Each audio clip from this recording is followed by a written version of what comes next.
बाप रे बाप, ई घर में एकदम हमार जिया आराम क के रखले बालो। बताओ अगर हमार बाल बच्चा नहीं के होते में हमार का दोष बावे। हे भगवान, 5 साल शादी के हो गए, हमरो तो दिन दशा लौटा दी। एकदम अपना बस में अगर रही तो इतना कोई कोई के ताना सही हो। एकदम जिया आराम क के रखले बालो। हे भगवान, ऐसा सास ननद कोई के मत दिया। हमार जे दुश्मन बड़ से बड़ होई न ओहू के ना। जे साला काम बाहर से लेके भीतर ले हर एक चीज कर, ओकरे बावजूद इज्जत कुछ नहीं के। बतावा हो, अगर अपना पास में रही तो सब कोई ना करी, तब तो दुनिया में कोई बिना बाल बच्चा के रहबे ना करी। लेकिन बुद्धि है नहीं के। अरे देखा देली अपन मनुष्य सकल हमारा के बिगाड़ दरो कि ना हमर जतरा। ए बुझी जी, हम तो तक बना के हम तो झाड़ू लगा जबान कम चलावा हमरा से ना तो स्कूल में अभी ये आगे क्या काहे करे के तरह ये खड़ा होके के हो। हम तो झाड़ू लगावत नहीं रोले पहले रानी है ना बुझी जी। सुबह से का करत रहलू है? सुबह से घर में और काम नहीं किया, बताई ना। सुबह सुबह के जतरा बिगाड़ देता रही हमारी। अब का रोके ये बिकलक बकले बारू। हां भैया के कहीं मुंह दिखाई लाग छोड़ले बारू का?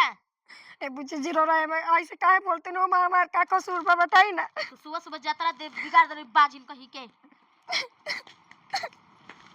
हे भगवान, हम पुता हमार दिन दशा लौटाई, बताइए हमार का कसूर बा। हम का कर सकी ना? अगर हमारी बस में रही तो का हमार शौक नहीं के हम माई बनी। साला हम का कहीं, हमारा के समाज में एकदम मुंह देखावे जो को नहीं के छोड़ले कि तनी हम खुल के हम जिंदगी जी ही। जेवना के नाहियो बोले के जौनो बोल देता के सरौ कौन करम कइलक एगो लइकन के मुंह ना देखल। लेकिन का कही पुलिहे नु करवावतिया का हम कहीं करा के का रे अब का हो गई। अच्छा आप ही हमके ये बताई कि कोई भी मतलब मेरा रुई चाहे ली सके हमार बाल बच्चा ना होके। तो के चाहता? हम चाहतनी हैं, हम चाहतनी। तो रोको है के मतलब का कि हम चाही ना। तो के चाहता? और बिटिया कुंवार बड़ा बहिन इतना हमरा के ताना देता रही कि उतना तो शायद हम दरो दे याद रही त ना दी। उ ठीक कहतिया, ओकर सबक ना हो कि उ फुआ बनो। केनहू से घर में हेलो तो लइका दौड़ के जाओ फुआ फुआ कहो। आज ते बताई मने रो सबके कहे के मतलब कि हमार शौक नहीं के हम माई बनी ना, हम नहीं लके हम ना होके। तोरे सब कुल करनी है बुझाइल, तोर कर शादी है के जाने कवना जन्म में ते पाप पुलिस की तेबरा ऐसन ते दिन देखाव तड़े। हमार सबक ना हो कि हम तनी केनहू जाई तो हम अपन लेके कंगूरी झाड़ा के हम टोला महला में घुमाई हैं।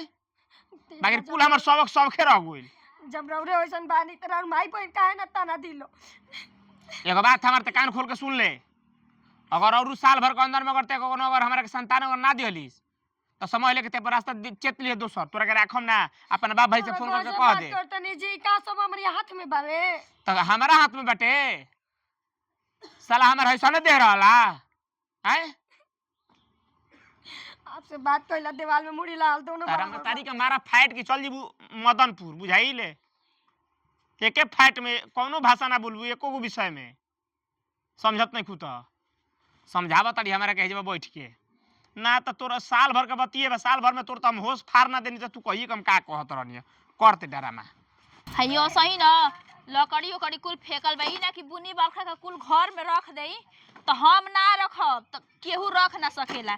कम बना सा ई अतना नौटंकी करत न सन कि जीवे उबिया के रख देत न स कहला पर कहिया सा कि ढेर बोलत ये बुढ़िया माई। एगो लड़की भी ओकर तनको चेते नहीं के रहत कि हां कुल घर में रख दे।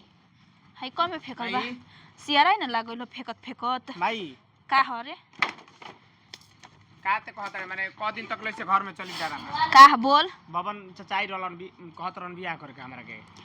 अरे हां बच्चा कत ना बढ़िया खबर सुनैला त कहां बा न चाचा के काहे न बोलैला घरवा कहनी के जाके माई से बतिया लियो ते ओकर हम से कह बतिया दे ली न। आना तो ओकर बाप भाई के फोन करके ए बाबूआ देख कहबे ना कि माई बोलतिया गइलनी गांव में चलतनी न केहू के दुआरी पर बैठतनी न त सब इहे कहता कि का हो कबो बादा ना होई कि तो के लइका दादी दादी कहिया से हमर बड़ी शौक लागेला ये हम बच्चा कि हमरो लइका नाती होकत से तो दादी दादी कहतन सन तो से पीछे पीछे का कुल जतना का शादी भइल कुलहनी का लइका हो गइल न लेकिन एगो तोहरे घर में लइका नहीं खस।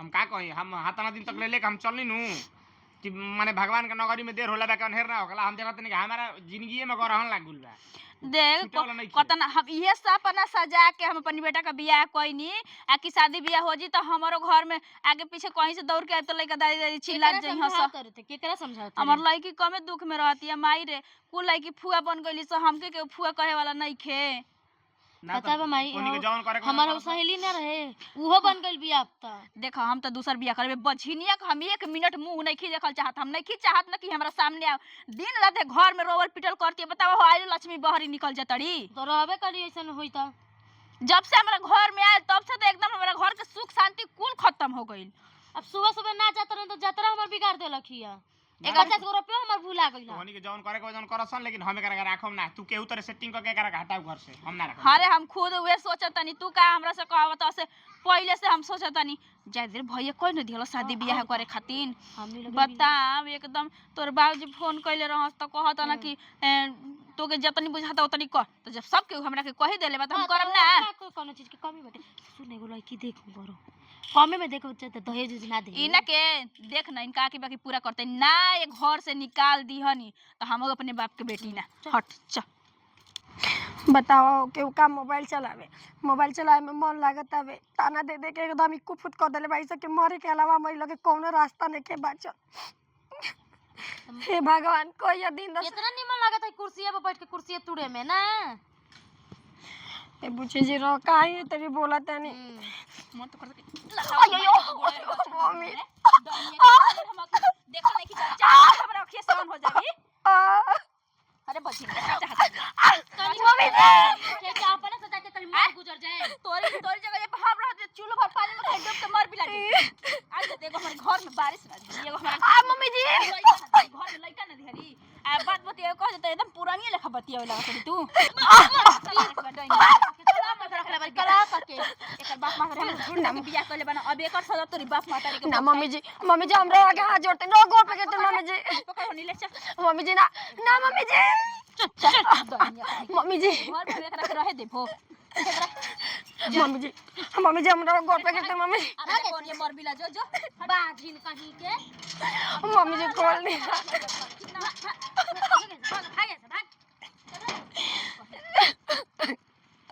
हे भगवान अब हम कहाँ जाए कौन मुँह देखाई कहीं भी